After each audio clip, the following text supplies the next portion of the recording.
This is Channel 7 News, and I'm your host, Alicia. The weather today is quite nice, being partly cloudy and a high of 46 degrees and a low of 32 degrees. There is a 10% chance of rain, and the winds will be coming in from the northeast at 7 miles per hour. Now to Anisha for our weekly weather update.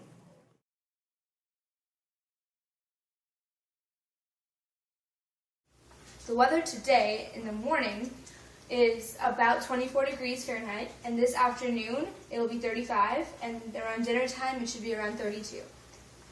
For the rest of the week, the high will be in the mid-40s and the low in the low 30s. There will be a cold front making its way in late Saturday night, continuing through early Monday morning. Also, you should expect a few showers Tuesday morning and rain late at night, carrying through Wednesday and early Thursday morning.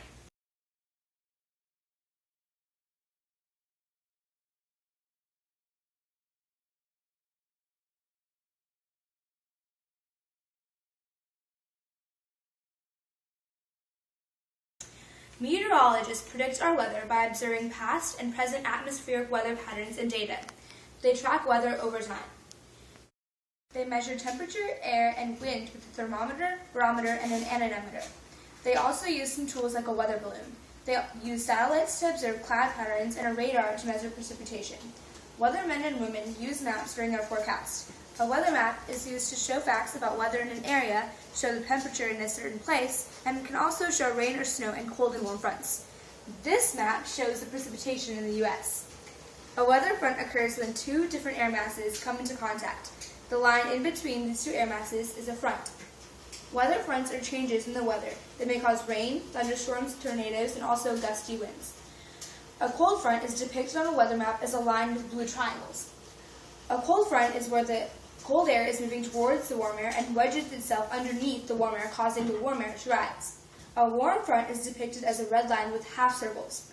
A warm front is when lighter air, warmer air is pushing into the cold air.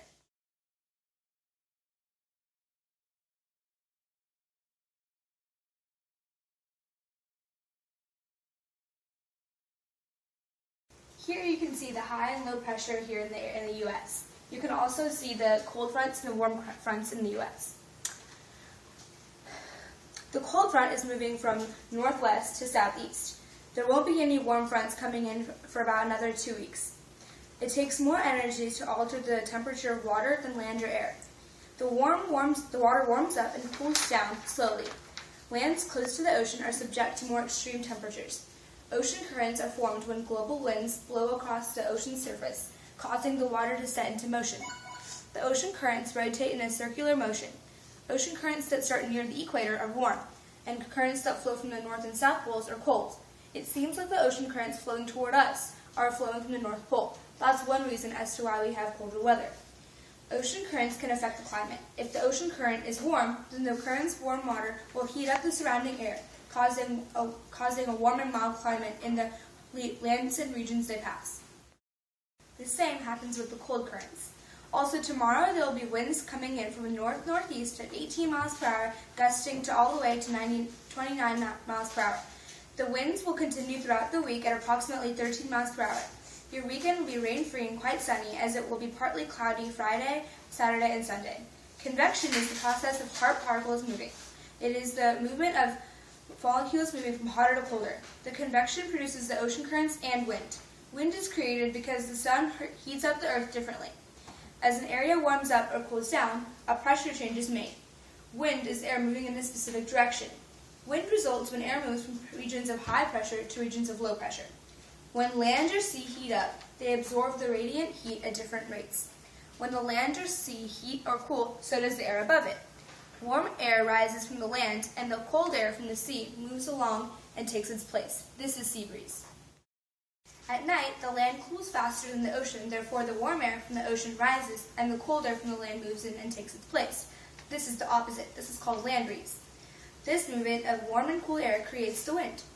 Trade winds are when warm air rises from the equator and cooler air comes in from the north and south poles to take its place.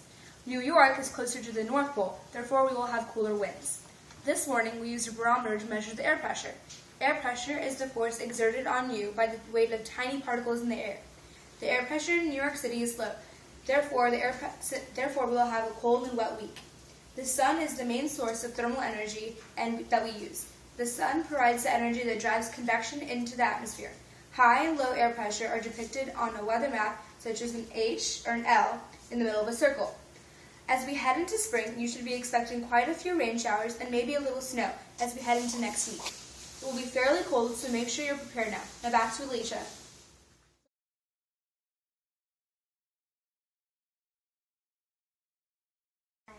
Due to the severe weather that occurred during Hurricane Sandy, we would like to inform you about how hurricanes form. A hurricane builds energy as it moves across the ocean, sucking up warmer air from the surface and then releasing the cooler air. Hurricanes need warm water to become powerful. If warm ocean currents are flowing and the hurricane passes over them, the hurricane will become stronger. If the hurricane passes over the cooler currents, it will weaken.